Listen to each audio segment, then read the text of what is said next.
Order! Order! You are an incorrigible delinquent at times. Behave yourself, man!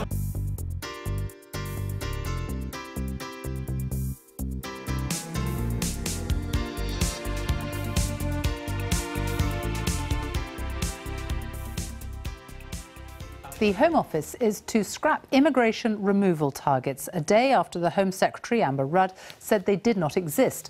Ms Rudd admitted in the Commons earlier that there had been local targets for measuring performance. Downing Street insists it has full confidence in the Home Secretary, despite more calls for her to resign in the wake of the Windrush controversy. Our political editor, Laura Koonsberg, reports. Cameras at the front door, rarely a good sign for a cabinet minister. The Home Secretary said her department did not have targets for getting people who live here illegally to leave. She was wrong. Good morning. Meaning the government apologised for the 7th time since this mess emerged. Secretary Amber Rudd. The immigration arm of the Home Office has been using local targets for internal performance management. These were not published targets against which performance was assessed. But if they were used inappropriately, then I am clear that this will have to change. But Labour says the Home Secretary's performance has passed the point of no return. When Lord Carrington resigned over the Falklands, he said it was a matter of honour. Isn't it time that the Home Secretary considered her honour and resigned? I say with all conscience, is she really the right person to lead this Office of State? But the government side is still on her side. She has the total support of this side of the House. The total support of this side of the House in trying to resolve a very difficult legacy issue. Most people in the real world, outside of the Labour Party, the SNP and the metropolitan London elite in the media, believe that the government don't do enough to remove illegal immigrants from this country, not that they're doing too much. This was the root of her embarrassment. Being quizzed over the Windrush fiasco yesterday, she appeared not in control of the facts. Targets for removals, when were they set? We don't have targets for removals. Except that wasn't quite true. Documents like this passed to the BBC show that week after week after week, numbers were collected and compared to those targets. So by morning, the Home Secretary had no choice but to admit that that was the case. But at lunchtime, government sources told me the targets would be scrapped. So in just a day, they didn't exist, then they did, and now they're to disappear.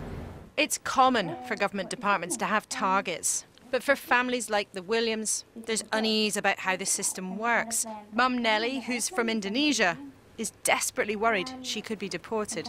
We're told that we can't remain in the country as a family. And the consequences are, of course, that then we get split up as a family. It impacts my daughter, who's in a local school, getting an education that's important for her. And I'm just astounded. I want is happy family together, not split. Do you have confidence in your Home Secretary, Prime Minister? Not happy families in government right now. Amber Rudd's boss knows a thing or two about managing Home Office crises. But while Ms Rudd's in place, he keeps the mess at some distance from Theresa May's door. Laura Koonsberg, BBC News, Westminster. Yesterday, she said there were no immigration removal targets. Today, the Home Secretary, Amber Rudd, admitted that there were, but declared that what she called local targets would now be abolished. Labour accused her of trying to blame officials, again demanding that she resign as the fallout over the Windrush Scandal continues.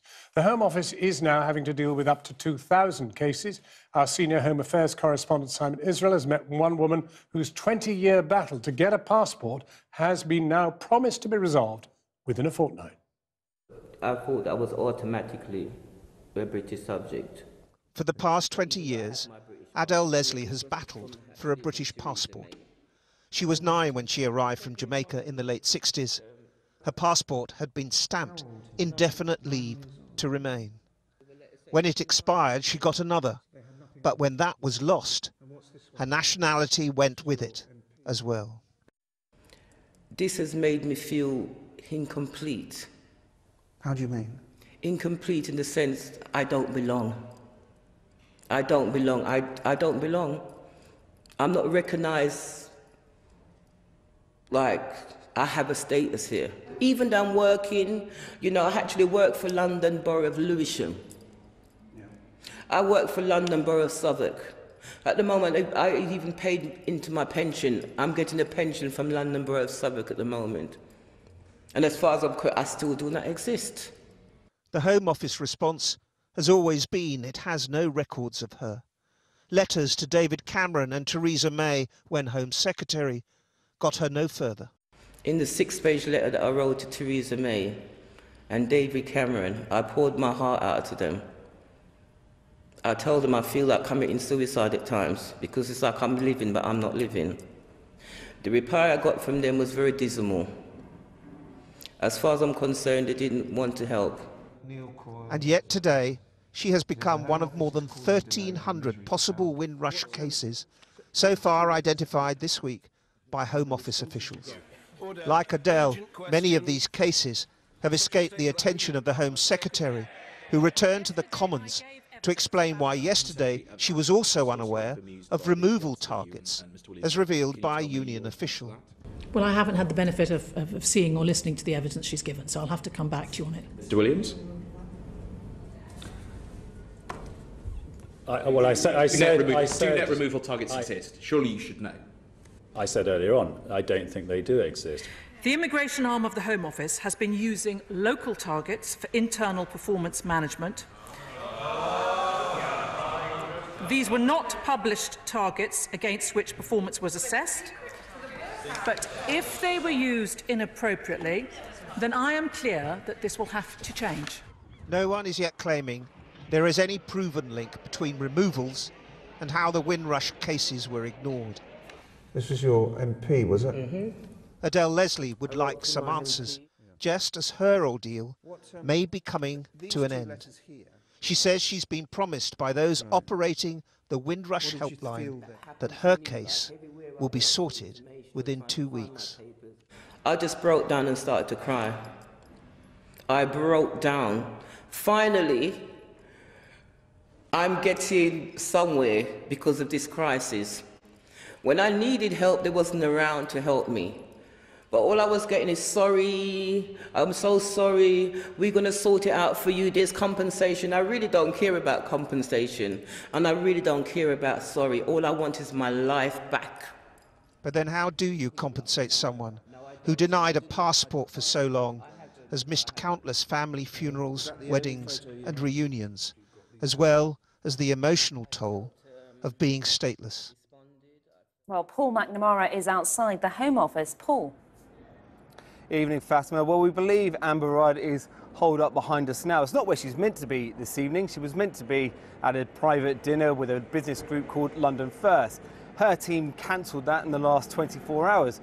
There was, of course, one prior engagement today that she couldn't get out of, probably the last place in the world she wanted to be, a pre-existing lunch with a group full of journalists. Here, though, it wasn't Windrush that got her unstuck, it was Brexit. She was asked after Brexit if the UK would still be in a customs union, to which she replied, I'm not going to be drawn on that. We still have a few discussions to be had in a really positive, consensual way among some of the cabinet colleagues in order to arrive at a final position. Cue some angry tweets and some angry texts to her, we've been told, and a tweet clarification from her, second clarification of the day. I should have been clearer, she tweeted. Of course, when we leave the EU, we will be leaving the customs union. In other words, nothing to see here, Governor. But at the very moment that she was hastily tweeting that clarification, a debate was going on in the chamber about the customs union. Now, for the vast majority of the British public, this was all a bit of a damp squib. Very few Conservative MPs there. They're all told, go home, focus on the local elections. In other words, give this one a steer. But there were a few Conservative Remain MPs there. 9 Conservative MPs spoke and a few more were there. They were marking their cards. This was pure political chess play. It was a shot across the government's bow saying, when it comes to the customs union, have a rethink about your position, because when it comes to a meaningful vote in the future, we may rebel. Thanks very much, Paul. Well, earlier I spoke to Labour's Yvette Cooper, chair of the Home Affairs Select Committee, which yesterday questioned the Home Secretary, Amber Rudd. And I began by asking if she thought the Home Secretary should resign. I don't think that's an issue for me as the chair of a cross-party select committee. We don't take a view on individual cabinet ministers. But look, clearly the Home Office is in a mess at the moment. When we had evidence from the Home Secretary and her top official yesterday that said that there weren't targets, then we heard today that there were, and then this afternoon that they were abolished. And I think that we have to have some assurances that they've got a grip on the whole situation, that they are providing the support that the Windrush families need when they've had such a difficult time and need that support and that compensation in place. But you seem to be suggesting there that the Home Secretary hasn't got a grip on what's happening. Well, I think we're still waiting to see what action will be taken to make sure the support is in place for the Windrush families. We've obviously put a whole series of questions to the Home Office, including on how many people are affected, whether people have lost healthcare, whether there have been people deported, or how many people may have been detained as a result. So we still haven't had those factual questions answered. Nor do we know what happened in terms of warnings that were given to the Foreign Office back in 2016. Now, obviously, Amber Rudd wasn't the Home Secretary at that time, but we have still asked for questions to be answered about what was done with those warnings. And then, of course, there's some wider issues that we've been raising for some time about the level of errors within the Home Office and the number of decisions that are just going wrong, that are being overturned on appeal because they're just not being done properly. Yvette Cooper, thanks very much for joining us. Thank you. Despite another day with trouble at the Home Office dominating the news, yet again no minister was available to talk with us about the story. Joining us now, however, is Conservative MP Peter Bone. Peter Bone, do you accept that there's pretty good shambles at the Home Office and that the minister is not in control and should perhaps consider her position? No, I don't think that's... I mean, I think you're right that the Home Office hasn't performed well, to put it mildly, over this, but in the past it hasn't performed well for many years. And I think it's a bit like turning an oil tank around. It's taken a long time to get things improving, and clearly on the Windrush situation, they got it totally wrong. It seems that the Home Secretary herself, though, simply didn't know what on earth was going on. Well, I think for many years now that's the case. I think it was the Labour Home Secretary who said he didn't know that the landing card decision had been made, that they were going to be destroyed. This isn't something that's just happened in the last few months. This has been going on for years, and you know, they've got to tackle this. They've got to get the Home Office to improve its situation when it's dealing with immigration. What about when it comes to Brexit? I mean, she didn't seem to be clear about whether we're going to be in the customs union or not. Well, that's a totally different issue. That's a political judgment, and I was at the press gallery lunch, and I was amazed that she didn't support the government line of that we're going to come out of the customs union. We wouldn't be in a customs union. I don't even think the clarification has made really helped, because it talks about the customs union but doesn't mention a customs union. I mean, people can have a view that we should be in the customs union, but they can't be in government. I mean, if this was a junior minister who said this, he'd be on his way by now. So do you want her to go? Well, she's got to make her mind up.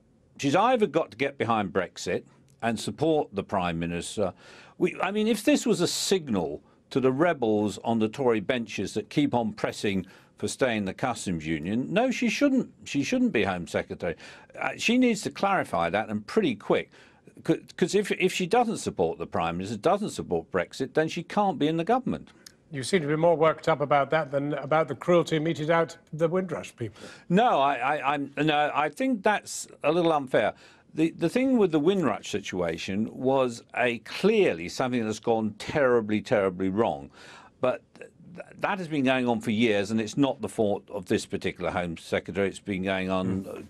But the political decision on something is entirely different. That's something an MP makes their mind up and says, yes, I'm in favour of staying in the customs union after coming out. You cannot be Home Secretary and not support the government on that. But in fairness, if anybody watching that debate in the House of Commons, the line that you describe on the customs union is pretty frayed, and there are a good number of Conservative MPs who are clearly far from safe on the matter. Well, I think, as you said in your report, Conservative MPs decided, well, were advised not to take part in this debate. It was a backbench business debate. It was put on for party political reasons, I might suggest. And, of course, it had no consequence at all. Let's see what happens when the real votes turn up. Then I think Conservative MPs will support the government. Peter Bone, thank you very much for joining us. Thank you. Whatever your week's been like, thank your stars you haven't had to abandon a bunch of immigration targets you didn't appear to realise existed 24 hours earlier, while sitting on a wafer-thin majority of 346 as Britain's Home Secretary. And that's not even to mention a customs union snafu at a lunch for journalists. Amber Rudd has had better weeks. The question is, will she survive this one to see it through? Asked if she had aspirations to lead the Conservatives, she told the press gallery today she was just thinking of staying in the game. Her position is, of course, complicated by the fact she can't blame her predecessor for past mistakes over the Windrush saga and its fallout. That's the Prime Minister, Theresa May. Nor indeed can she actually go without leaving the PM herself exposed and vulnerable. Our political editor, Nick Watt, has this report. If you are a member of the Praetorian Guard, then it is your duty to shield the chief. For Amber Rudd, the burden of the Windrush scandal is falling squarely on her shoulders as she stands in the line of fire to protect her Prime Minister. The Home Secretary is falling foul of Alistair Campbell's mantra: if a political crisis enters a second week, the minister in question is in trouble. Over the last day, Amber Rudd has adopted 3 positions on whether there are targets for the voluntary removal of illegal migrants. First there were none, then there were some, and finally there will be none. Clarity after this. Targets for removals, when were they set? We don't have targets for removals. But you did. I don't know what are you referring to? We've just heard from the previous evidence that the Home Office and there are regional targets for net removals. I didn't hear the testimony. I'm not sure what shape that might be in. But if you're asking me are the numbers of people we expect to be removed, that's not how we operate. Amber Rudd has been the Tory left's great hope as a future leader. Those hopes are dimming as the legacy of recent immigration policy, notably under Theresa May, moves from numbers to people. Critics regard this as an overly benign explanation. Either Amber Rudd has driven a hostile environment within the Home Office, following on from her predecessor who passed the Immigration Act of 2014, or she has lost control of her department, as she has admitted on numerous occasions throughout the last week that she didn't know vital decisions were being made. The Home Office is known as the graveyard of political careers. In 2004, Beverly Hughes resigned in a row over visas. Why didn't you? You are the minister in charge. Followed 2 years later by Charles Clarke in a scandal over foreign prisoners. Ready to go? Senior Tories say Amber Rudd should not suffer the same fate. I think Amber retains the absolute support of the Conservative Party, absolute support, and the Prime Minister has made that quite plain. But to suggest that in some way this is a resigning matter, which is really what you're talking about, is just rubbish. It's not. So I think what matters is that Amber Rudd is allowed to get on and fix this, to get on and do what she knows to be right to do for the Windrush generation, and to very much get on with bringing confidence back into the immigration system. And I'm absolutely confident that she's the right person to do that. So Amber Rudd fights on, but one friend of the Prime Minister expressed astonishment that no alarm bells appeared to ring in the Home Office during the 5 months that The Guardian reported on the treatment of the Windrush generation. In her time, Theresa May famously ran the Home Office with an iron grip, this Tory told me. But when there was a bushfire, her team would get out the fire extinguishers. For now, Amber Rudd appears to be safe and is protecting Theresa May, unless any more damaging information emerges. Well, that was Nick Watt, and joining us now is Andrew Mitchell, the former International Development Secretary. Nice to see you, Andrew Mitchell. Just clear up for this, then, how Amber Rudd could have said yesterday she didn't know of any targets existing, and now those non-existent targets have been axed. How does that make sense? Well, it's not a very satisfactory situation, but what I would say is that the Home Office is by far the most difficult Department of State in the government. Almost everything lands in the Home Secretary's lap in one way or another. And I think that we're going to see the mettle of Amber Rudd in how she deals with this. Nicholas Soames, I thought, put it extremely well. She's got to be given the space to put this right. The Windrush scandal is awful beyond measure, principally because we're just not like this as a country. Our values are not like this. And so it's now got to be put right, and the skill with which she does that will determine her future. But I don't think there's any question of her having to resign. It does seem to be getting harder for her, not easier, though. I mean, when we don't know whether this is her not knowing or not misleading us, she seems to have lost control of the department. The Windrush saga, we know she knew about some 2 years ago. I mean, this was made absolutely clear that the government as a whole knew about it 2 years ago. So why would you say it had only come to light 4 months ago?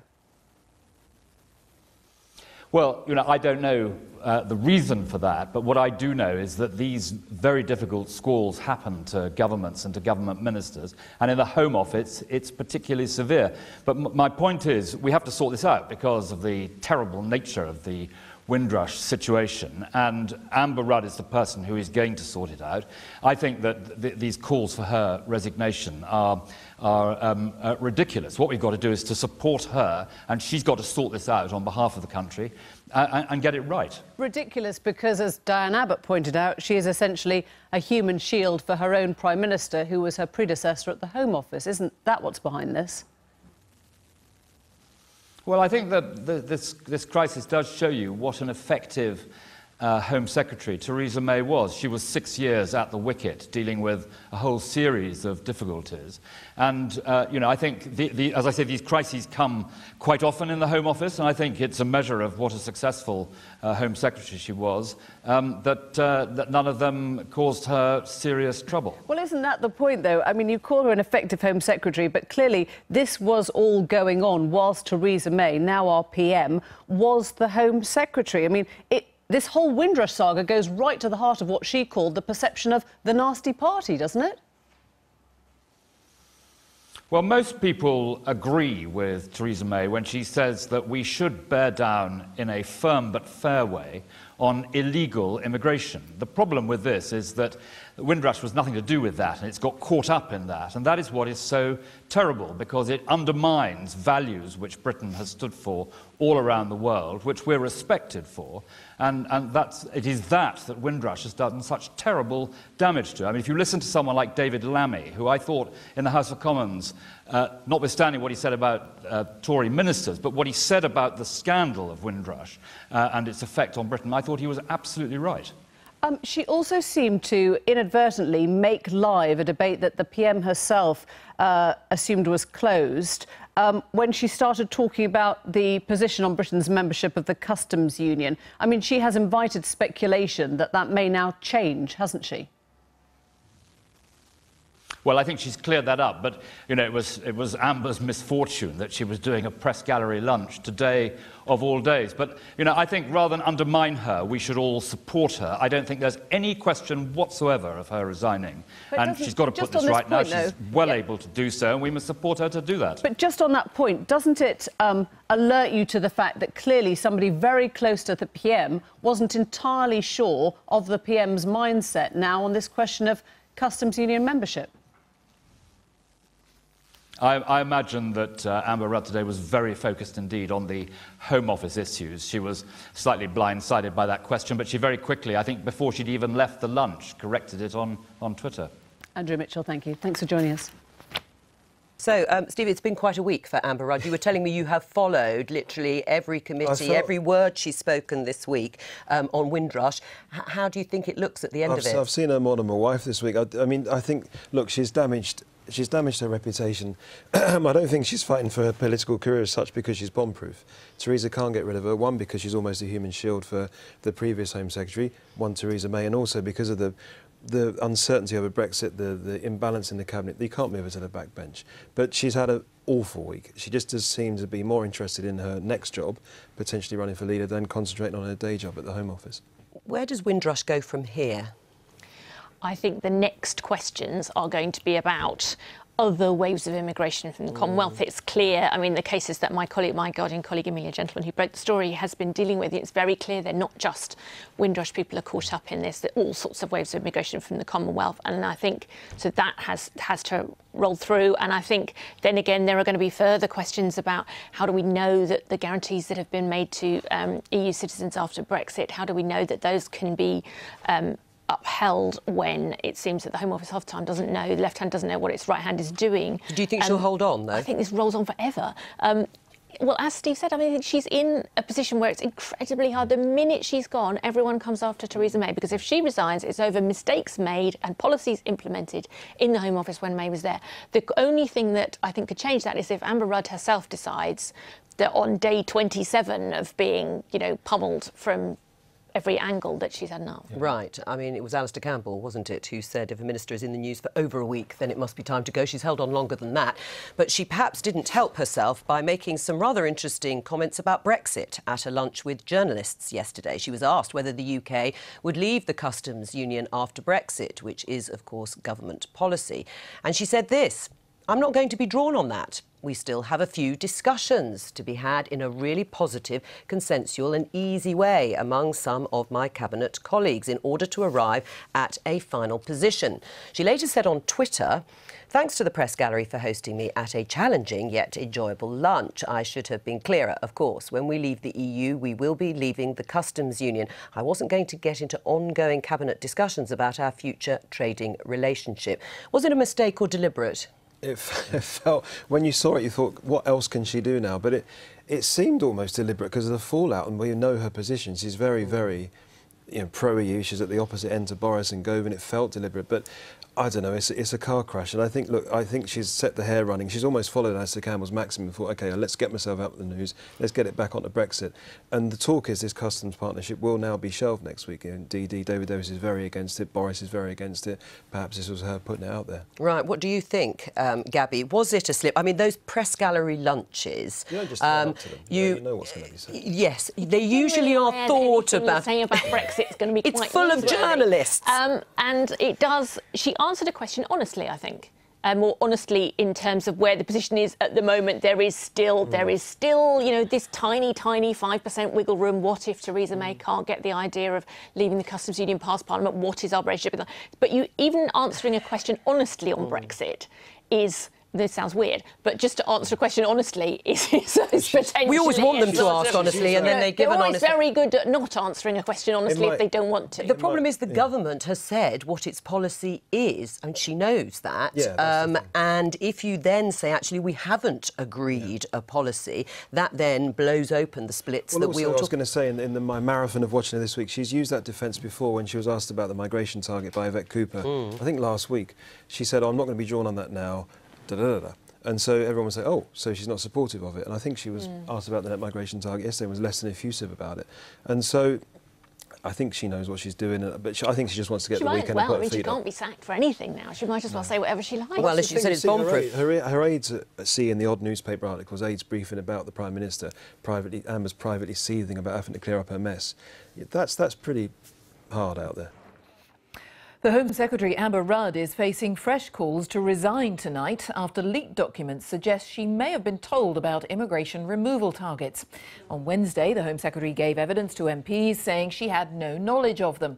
But an internal memo that refers to targets was sent to her in 2017. Alex Forsyth is at Westminster with the latest. Alex. Well, Jane, it was the Windrush Scandal that's led to questions about the government's wider approach to immigration. And on Wednesday, the Home Secretary told MPs that there were no targets for deportation of illegal immigrants. Then yesterday, she had to go to the House of Commons and clarify. She said there were local targets, but crucially said she wasn't aware of them. Now, The Guardian has obtained this memo. It was written in June last year. It directly refers to targets, and crucially, it was sent to the Home Secretary. Now, Labour said that shows Amber Rudd either isn't across the detail in her department, or in fact that she deliberately misled Parliament, and either way they say she has to resign. Now, we haven't had any response from the Home Office. Yesterday, Number 10 said the Prime Minister had full confidence in the Home Secretary. We haven't heard from Downing Street today, but it is worth saying the Home Secretary and the Prime Minister have said while those targets are now scrapped, it is right that the government takes action against illegal immigrants. Now, there are some who criticise that approach, but the real problem here isn't the policy, it's the way the Home Secretary is handling this whole affair, and this has certainly increased the pressure on her. Alex, thank you. Alex Forsyth. Here, there are more tricky questions for the Home Secretary tonight over the Windrush scandal. A leaked memo appears to show Amber Rudd was told her department had national targets for deporting migrants. She'd claimed there were no targets, then admitted only to local targets. Our political correspondent Libby Wiener is live outside the Home Office for us tonight. So, Libby, how serious a twist is this for the Home Secretary? Well, I think Amber Rudd is in more trouble tonight after that memo was leaked to The Guardian. It suggests not only that there were targets being set for removing people who were here illegally, but also that people who were in charge of what are called enforced returns were reporting directly to the Home Secretary. Now, that's a very different picture from the one that she painted in Parliament this week. We heard her on Wednesday before a select committee saying there were no targets. Then yesterday she clarified that in the House of Commons. She was summoned there to answer an urgent question. She said there were local targets, but she would never have agreed to national targets for removals. Now, Labour have weighed in tonight saying that she should resign. Yesterday, Number 10 was saying the Prime Minister still had full confidence in her Home Secretary. But I think the problem for Amber Rudd is that whereas the questions up till now have been very much about immigration policy in relation to the Windrush generation, questions that go back to the current incumbent in Number 10, who was the Home Secretary, Theresa May, now the questions seem to be much more about Amber Rudd's competence in handling this whole issue. Libby, thank you. Now, the Home Secretary, Amber Rudd, is facing more pressure over her claim that she didn't know anything about immigration removal targets after a leaked internal memo, which she was apparently sent in June last year, referring to specific targets. Our political correspondent, Michael Crick, is in Westminster. Michael. Well, we are expecting a statement from Amber Rudd shortly. There's been a silence from both the Home Office and Downing Street in the 4.5 hours since this leak emerged. My understanding is that Amber Rudd is not thinking of resigning on this, but she is in big trouble. On Wednesday, she said there weren't any Home Office deportation targets. Yesterday, she slightly revised that. She revised that saying there were local targets, but she did not approve them, was not aware of them. Well, this memo, written by the head of the enforcement agency, says that there were targets, a specific target for this year of 12,800, and this memo was sent, copied in to both Amber Rudd and several of her political colleagues in the Home Office. So this is no longer really a question just of immigration policy, but of Amber Rudd's competence in handling this whole issue, and indeed her honesty. Until now, the assumption's been that Amber Rudd is probably going to survive because she's something of a human shield for Theresa May, who was, of course, even more involved in immigration than Amber Rudd was because of her 5-6 years at the Home Office. The other issue, of course, for Downing Street is if Amber Rudd was to go, she might then become a Remainer rebel on the back benches, which the government could ill afford right now because that would change the government figures by a net number of 2 votes. Michael Crick. Well, the Windrush scandal has exposed the impact of an immigration policy apparently fixated on targets rather than individuals, like the hundreds of people who came here from the Caribbean and ended up with jobs in some of Britain's industrial bedrock. Today in Nottinghamshire, a group of former miners, all originally from the Caribbean, held a reunion to remember their lives underground and to reflect on the scandal that's hit their generation. Jane Death went to meet them. What's happening, man? At the Gedling Former Miners Club, a reunion of Britain's black miners, sharing stories largely untold till now. Hundreds of the Windrush generation went below ground. They had no experience, but they dug deep in pits from the Midlands to Scotland and Wales. Windrush generation contributed massively to this country, to all the people. So it's important. The ex-miners here feel as British as the coal they dug. The jobs that we took when we first came here, it's jobs that the native didn't want, and we took it. Bill Rose arrived from Jamaica in 1956 and spent a quarter of a century in the mines. How quickly did you come to feel British? Well, I came here, I was British when I came here. So I came here on a British passport. And a matter of fact, maybe I know more about the Queens and things about England than the people that were born here, because we were taught that way. The people who came here before 1962, because Jamaica went independent in 1962. If you came here before 1962, you were British. So therefore, there should be no change. Gary Mitchell followed his father and his uncle Ernest into Gedling Colliery. In Ernest's day, things weren't always equal underground. If you as a black man, they say you're on the worst job. They gave you the worst jobs? Yes, oh yeah. Rough job, you know. In the 70s and 80s, Gary says, there was a real bond at the coalface, but above ground, divisions surfaced. Down there, because we was all in the same boat, so to speak, so we all sort of look after each other and things of that nature. But once you come upstairs, like I say, on the surface, everyone disappeared like you don't exist, really. Why do you think that was? I don't know. I think it's kind of two different worlds. When you're down the mine, it even feels different. When you're on the surface, it's like you're back to reality. I was working that day. This is a thanksgiving for the hard graft of African Caribbean miners. But for Lincoln Coal, it feels like the government's not grateful at all. What's taking place at this present moment, I can't believe it. You're talking about the Windrush Scandal. I think it's disgusting. It is disgusting. To know you make yourself here for so, I think it's 59 years he's here. At this present moment, it's like say, well, we get you use of everything you done. We don't want you anymore, and that's it. And that's not right. I don't think it's right. So it felt important that Caribbean miners' place in Britain's history, in this social club at least, was celebrated, not questioned. In the last hour, the Home Secretary Amber Rudd has broken an afternoon and evening of radio silence to respond by tweets to the publication today by The Guardian of a leaked memo sent to her last year, which made clear her department had set targets for the removal of immigrants. The headline tonight, she's not going anywhere. Well, more on all those tweets in a moment, but first, the memo. It was sent last June by the head of the Immigration Enforcement Agency and copied to Ms. Rudd. And it made clear the agency had set a target of achieving 12,800 enforced returns in 2017-18. It added that doing so will move us along the path towards the increased performance on enforced returns, which we have promised the Home Secretary earlier this year. The problem, of course, is that Ms. Rudd had told a different story to MPs earlier this week. The question now, is she hanging on by her fingernails? I'm joined by our political editor, Nick Watt. Nick, first of all, deconstruct the tweets. Well, as you say, a 7-hour wait for those tweets. The first one, Amber Rudd says she'll be making a statement to the House of Commons on this on Monday.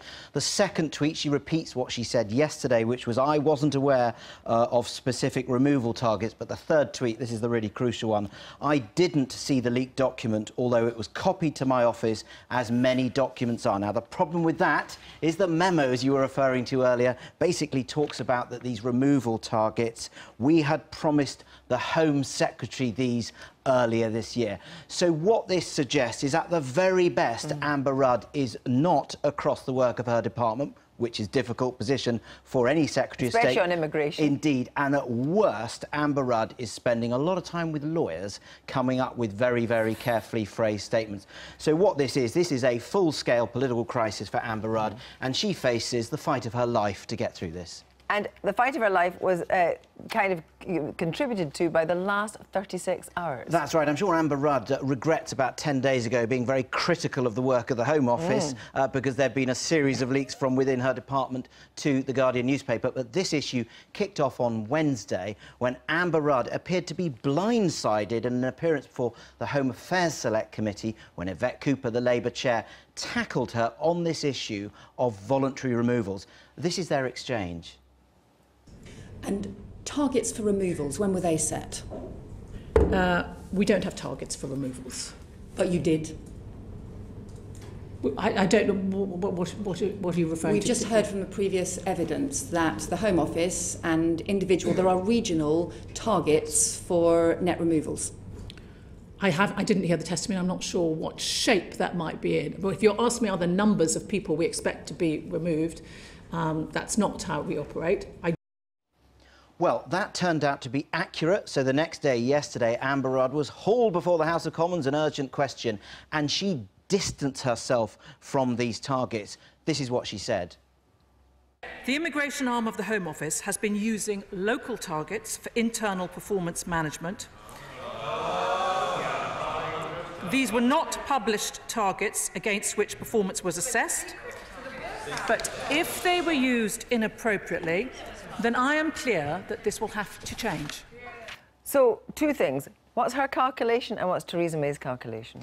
Well, Amber Rudd's calculation clearly at the moment is she wants to fight on and she wants to clear up the mess. And I think what is deep going on in Amber Rudd's mind is that she's accepted a lot of the Theresa May agenda for immigration, which I imagine personally she's not wildly comfortable with. But the reason for that is that going forward, negotiating immigration for Brexit, she would like to get those student numbers out of the net migration target. So for the moment, she stays there.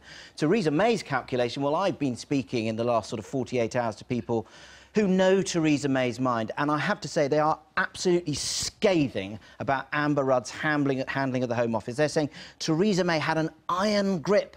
Her chiefs of staff were criticised for being control freaks, but they ensured that these sort of things didn't happen, and these sort of things have happened under Amber Rudd. But the raw political calculation for the Prime Minister is if Amber Rudd goes, that leaves Theresa May very, very exposed. Nick, thanks very much indeed. We'll wait till Monday. Well, we did invite the Home Office to join us tonight, but nobody was available. I'm joined, though, from Salford by Labour's Shadow Immigration Minister, Afzal Khan. Good evening, Ms Khan. Thank you very much for joining us tonight. What do you make of those tweets? Well, I'm baffled, actually. I've been following this from day one, and what we're seeing is the Home Secretary is coming to the Parliament every time she says something, and then there's a contradiction coming on. She's already made 3 statements. She's been before the Select Committee as well. There's been 2 Prime Minister's question times on this subject as well, and she still wants to come and make a statement. I think the time's passed. She should resign. But, of course, immigration policy is notoriously difficult, and Labour's leaders have also had their own travails about it. First of all, look at someone like Ed Miliband, who had tea mugs printed saying control immigration as one of his 5 pledges. Liam Byrne in 2007 used the phrase hostile environment, apparently before the Tories. Immigration's a big issue for the Labour Party as well. Yes, but look, what somebody said a decade ago is not what is happening today. The question is what is happening today. And what you're seeing is British citizens paying the price for this hostile policy of immigration.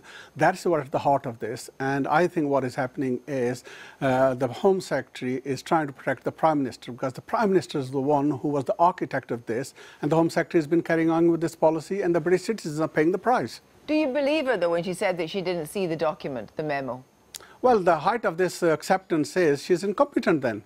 It's a very serious matter where you got British citizens being under the threat of deportation, or if they've been working or building this country up and now they need help, then they're being asked to pay £55,000, or they're losing their job or becoming homeless. So how can this be acceptable under any government?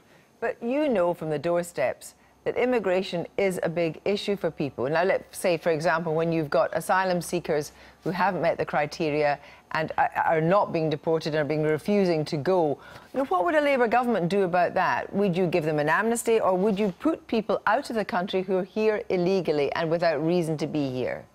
Look, having a good, fair immigration policy is not an issue. Issue at the moment here is how come you have a policies where the British citizens are paying the price? This is not what British people want. But what would Labour's immigration policy be? We will make sure we have a firm and fair immigration policy which actually doesn't end up with the British people paying the price. At the moment, those people who have been here 50-odd years, who are contributing to the life of Britain, making Britain a great country, they are now at the end of their life and they're paying this price. And this fear around such a large number of people, how can that be acceptable? But will you set a limit for immigration? No, what we want to make sure is to have an immigration policy which actually works for Britain.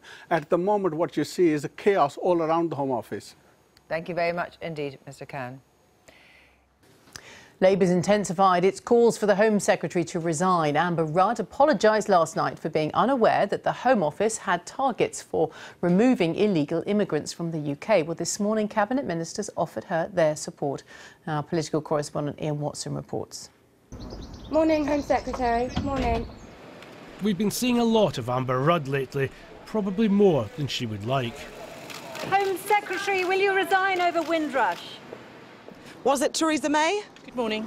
And inconvenient questions keep coming. On Wednesday, the Home Secretary denied knowledge of targets to remove migrants. Targets for removals, when were they set?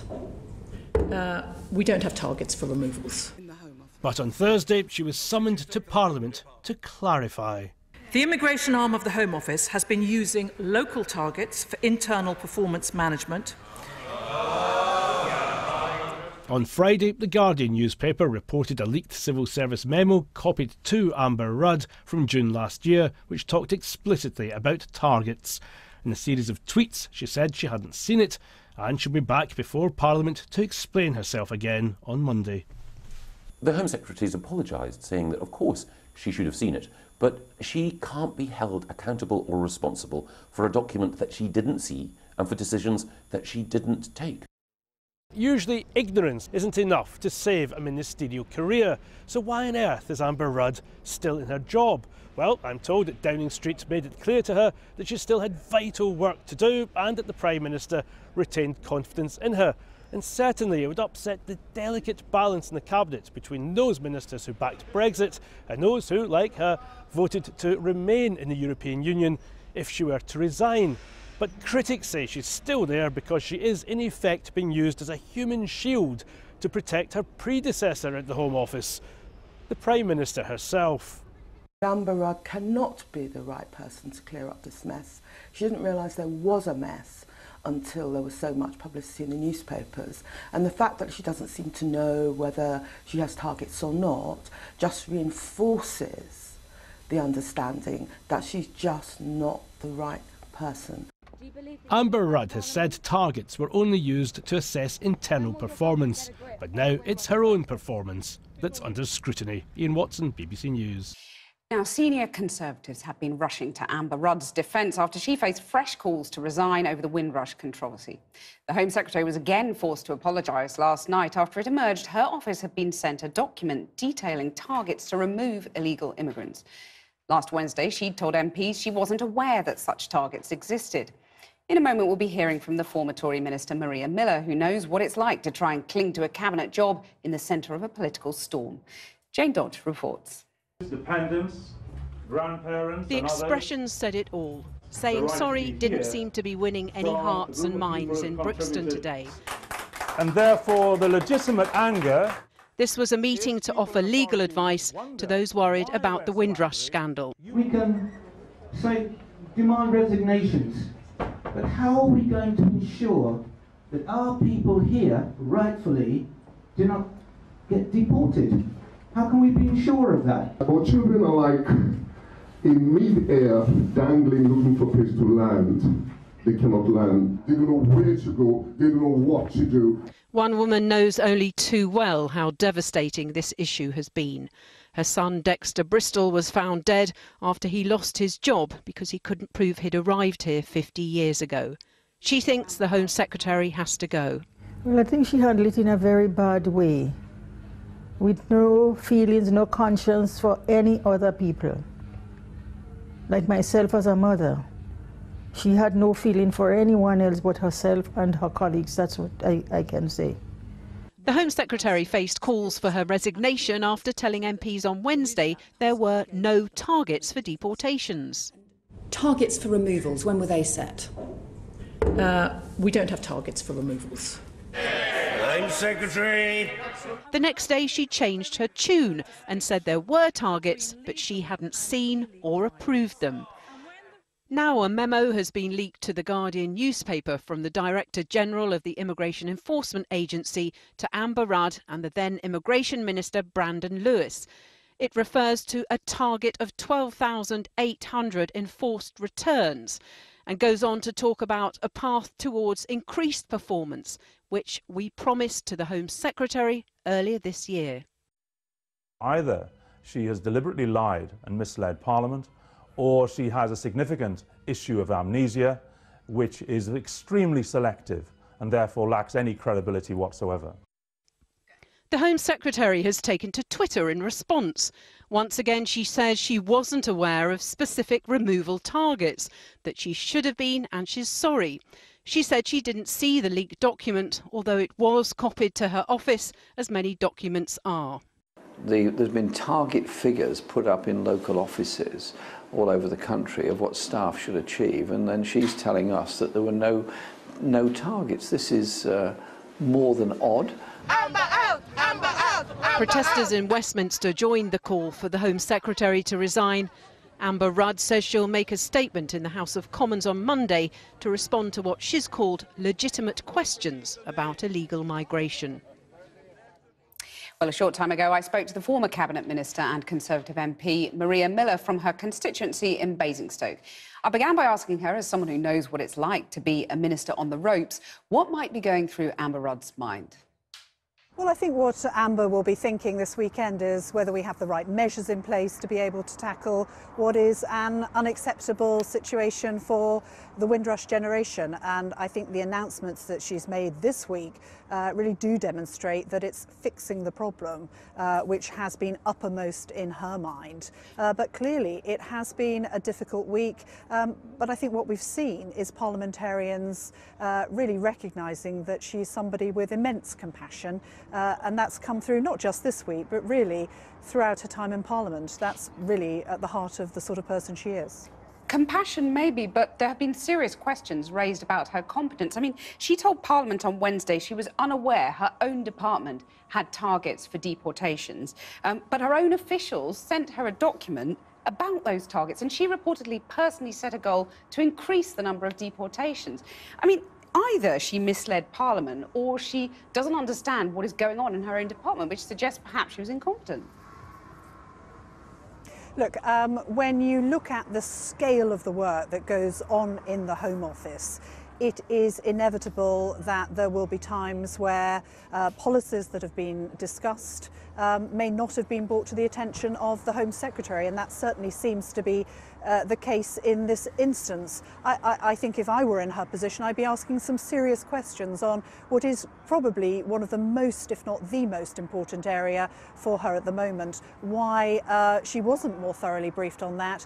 But what we've seen consistently from Amber Rudd this week is somebody who is wanting to make sure that the practical solutions for people who have been caught up in this problem are there, and that those practical solutions really are providing the sort of reassurance that people who have a right to live in this country have a right to see.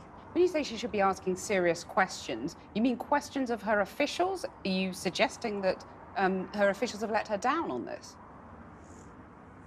Well, if there are documents that are important to the strategy of a department, then those documents should be very clearly discussed with, particularly with the Secretary of State, the Home Secretary. You know, that is what Home Secretaries, Secretaries of State are in charge of. It's the strategy. And then the implementation, one leaves to the, hundreds, if not thousands of people in the Home Office who are there to do that job for her. I think if there have been really important strategic decisions taken, particularly with regards to the way immigration is dealt with, then it's clearly not been I think handled in the way that I would have expected. to been with the Home Secretary. Well, in that case, is she being blamed for some of the failings of her predecessor, the Prime Minister? Because after all, it was Theresa May who introduced this hostile environment for illegal immigrants, and she was warned by her officials about the potential repercussions of that. Well, I don't think what we should do at this stage is to conflate people who are here illegally with those that have an absolute right to be in the UK. You know, it's right that the government has an effective immigration policy and an effective policy against those who seek to stay in the UK illegally. That is not the case for the Windrush generation. And I think the unanswered question here is why, when it's clear the Home Office knew about this as early as 2003, that they didn't have an effective package of measures in place in the same way as Amber Rudd has announced this week. What I'm pleased to see is a Home Secretary who's getting a grip of this situation, is putting in place effective measures and isn't being, you know, is delivering for the people who need it the most, those who may well, as you say, have not been able to access healthcare, or even there is talk of those who may have been asked to leave the country. It's those who we should be focusing in on. Maria Miller talking to me earlier.